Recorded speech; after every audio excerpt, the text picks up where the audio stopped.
Okay, so good morning, everyone. I'm just going to do a little bit of preliminaries before we begin today. So there's a little poll here. If you go to pollev.com/hightech, that's HITECH on that slide, pollev.com/hightech, you'll see a little question for you. So just spend a couple minutes just, thinking about this and filling in your responses, and then we'll take a look at the answers in a little bit. All right, so let's take a look at the answers. Wow, what do we have here? So the question is, how do you feel about the intersection of decision analysis and data science in high tech? And apparently, 2 people feel really great. Just kidding. So apparently, in general, people feel great by far. I don't know what 2 is about. 2 disciplines probably. Leverage, employed, converge, potential, happy, improve, important, intersection, promising, happy, respective, huge impact. Okay, great. In general, we're seeing the themes from yesterday emerge today, where people are seeing great potential in the 2 disciplines working together as one community. And we see this as a thread running through both days as well. Okay, so I'm going to just introduce myself and the high-tech track, while we have Cassie and the first panelists come join us in a little bit. Okay, so welcome to this high-tech track today. I want to thank you for joining us here today. My name is Rhandeev Singh. I'm a technical program manager at Google, and there's several 3 thank yous I have. The first is to the Society of Decision Professionals, because they invited me as a newcomer to decision analysis to design a high-tech track around questions that a newcomer would ask. Funny, I should know a thing or two about that. The second person I wanted to thank, she's not here yet, but it's Cassie, actually. She had a very difficult schedule to work with, but she bent over backwards, literally for us, and twisted some arms, moved things around in order to make the DAAG conference this week. So I'm really thankful, because the AI track would not be the same without Cassie gracing it. And of course, the third group of people is yourselves, for helping us make this conference essentially a sold-out conference, and for being here today. Now, how did I get here? So it all started when my boss walks up to me one day and says, "Hey, Rhandeev, so you're going to roll out these tools, and every team that uses these tools will magically have better project outcomes, right?"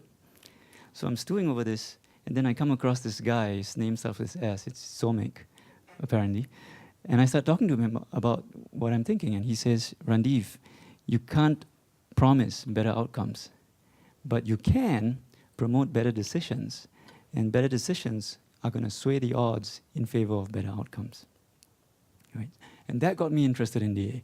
So over the subsequent months, I would go back to Somik and ask him some questions. He'll give me some answers that led to more questions, and he became inundated with my questions until the poor guy gave up and said, "Rhandeev, why don't you just design this high-tech track around your questions and get them answered there?" And of course, he said, "It's only going to take 1 or 2 hours a week. It's just a minor thing." Never believe the recruiter. All right, so here I am. All right, so with that, this is me, and that's Cassie. Everybody knows Cassie. Nobody knows me, right? So I get to walk away, and everybody forgets that I screwed up my 5-minute intro. Is that right? Okay. So, when I was at Google, 10 plus years, 13 years ago, I started out crossing T's and dotting I's from the production perspective for Google's consumer product launches. And from that vantage point, it was an awesome sight, because Google was solving all the same problems other companies were solving, but they were just slapping on a few zeros at the end. That changed everything and made everything interesting. So, Cassie's here. Welcome, Cassie. Hi. Yes. So I'm not going to interrupt. I'm just going to hang out here with you. Thank you. So that made everything interesting. And at that scale, I could see the rise of big data analysis, statistical approaches, and machine learning approaches, because at that scale, engineers would use these approaches to try and improve their products and services. And in those days, it was very hard work. Even now it is. It involved a lot of trial and error. How do you label things? How do you pick the right features? How you use the right models? How do you push things into production without breaking anything in complex systems? When the model, if it's not, often these are not well understood complex models, could change the behavior of your services in unpredictable ways. So that actually is the topic of our first panel. So Cassie's going to drive the exploration and the discussion around how you use AI as a means to automate many repeated decisions at scale within a single entity, like a single company or a single product line, and all the challenges and the approaches that have worked well there, so that you don't have to learn by trial and error the way all the pioneers did.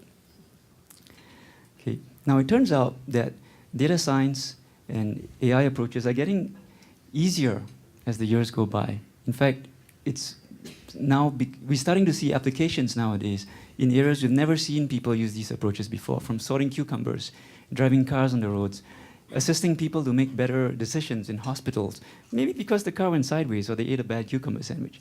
So, if you decide poorly in some of these applications, you could end up at the morgue. But the good news is, from the morgue, it only goes up from there. And that brings us to the subject of Cassie's second panel, which is about the ethics of providing systems that make these magical decisions on a large scale. And there are two components of this. One is from the perspective of the people using ML and AI to provide these services to societies. How can we be honest about the downstream impact of our decisions and design our offerings in such a way that they do more good than harm? Ideally, no harm at all, but that's quite difficult at scale. And the second piece of this is, what if you're not serving users or customers directly, but you're a tool maker, sort of like a DeWalt or a Black & Decker of AI and data science? How do you design your offerings to influence the wielders of your powerful tools to think through these implications and design their offerings in the right way? So there's this trickle-down effect. What are the ethical questions around here? If you're a DeWalt and somebody ends up at a hospital, when are you responsible for that, at least in part? And what can you do about that? Right? So Cassie's second panel will explore all these types of questions and more.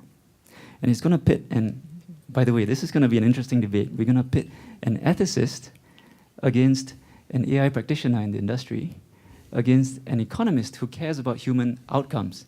Now, I know this is a decision analysis conference, and we're not supposed to care about outcomes, but we're going to make an exception here.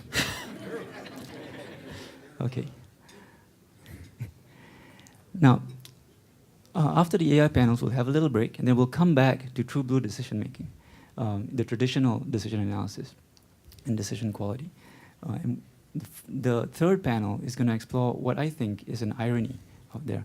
Because in the high-tech sector, the same sector with the companies in it that are bringing decision science and AI into the mainstream, this sector is known for small companies that grew very quickly with essentially prima donna decision makers at their heart who want to make decisions very quickly, move fast, change direction, capture the market, and as a result have relatively poor cultures supporting rigorous methods to improve the quality of decisions. Right? So in the third panel, Amy Farrow is going to explore how to move the decision quality needle in this type of a high-tech culture. And then in the fourth and final panel, we look at a different area in traditional decision analysis. We look at portfolio management. And that's where we will ask questions around, how do we improve the success rates? I'll tell you a little story. So back when I was studying production launches, about 3-4 years into it, this was about 10 years ago now, a coworker and I looked back at the thousands of consumer product and feature launches went out the door. And we looked at how many actually became blockbuster hits with millions to hundreds of millions of users every day. And it was very, very dismal. And people were working 10 to 16-hour days. They were making, if I joke, poor quality decisions about how to spend their time with their families and the people important in their lives, right? And they were seeing we were seeing these very, very poor success rates. And that raises questions. How do you design a portfolio where your people are working on these big, hairy, audacious, world-changing goals, but also not only maximize the total value of that portfolio, but make it more worthwhile for your people by finding ways to improve the success rates. Right? So we look at the portfolio management perspective of that question, and we ask, is it possible to have a 1% success rate, 5% success rate? What should the goal be? Is it 50%? Is it 20%? And there's somebody, one of the panelists on that panel, I'm not going to tell you who has achieved a 20% innovation success rate over the past 18 years. I'm going to let you guess who that's going to be, for those of you who missed the workshops earlier this week.